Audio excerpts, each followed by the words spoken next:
Hi, I'm Deana Close, and this is my son Connor, and today I'll be showing you how to do a tutorial for do-it-yourself zombie makeup, and you'll see that we have gashes, and I'll show you how to do it, so let's get started. We have the liquid latex that we're going to use first, and a tissue paper. So what I'm going to do is I'm going to rip it in half.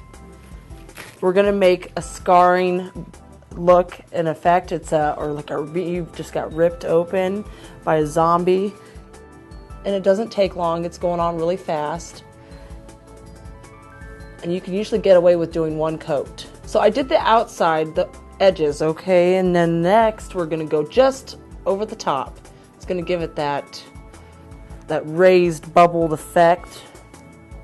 Just a little bit. And I only used like a dime size amount of the liquid latex.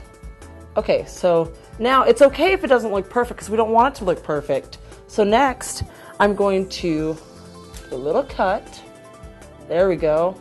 Now what I'm going to do is I'm going to come back with the liquid latex and just put it a little bit more over the tissue paper.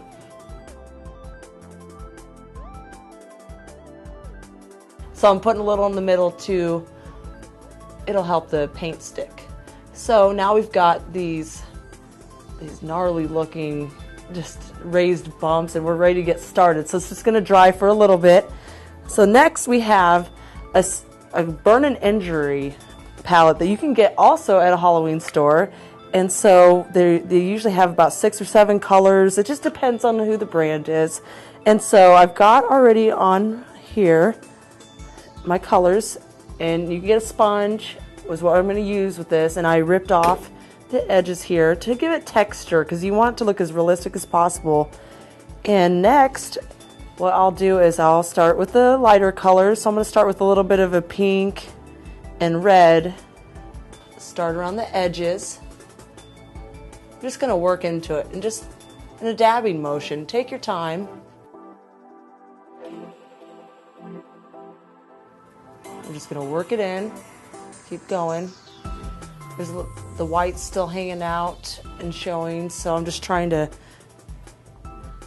get most of that just not white. And then I want to focus on putting extra red on the center where I had ripped the tissue paper, because we're going to end up putting the blood effects in there. Okay, so there's the start. And then next I'm going to go darker. So I'm going to get some black, a little bit of maroon, and I'm going to start working on the creases here on the edges.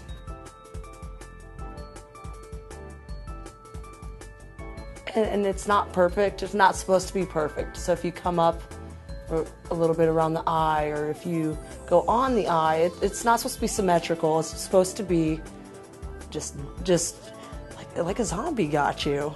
We still got a little bit of white showing, but that's okay. So next, I'm just going to get some eyeshadow, and you can, of course, get that at any department store. I'm going to use a dark blue, and I'll get my little brush. Now I'm going to go in the corners, or by the edges, just to give it a little bit of, three-dimensional shape. And try and cover up the white. That's what I'm trying to do here too. And you just want to do it on the edges because it makes it look more prominent, the bite or the scratch mark. Okay, and I'm just going to get my sponge and go back over some of the white.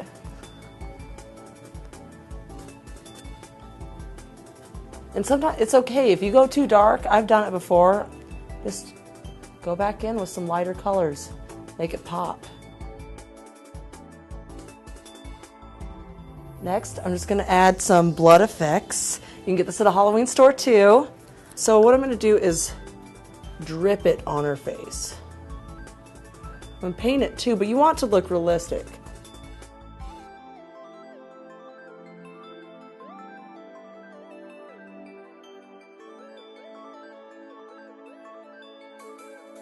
Make sure when you're doing this, you're not worried about what you're wearing.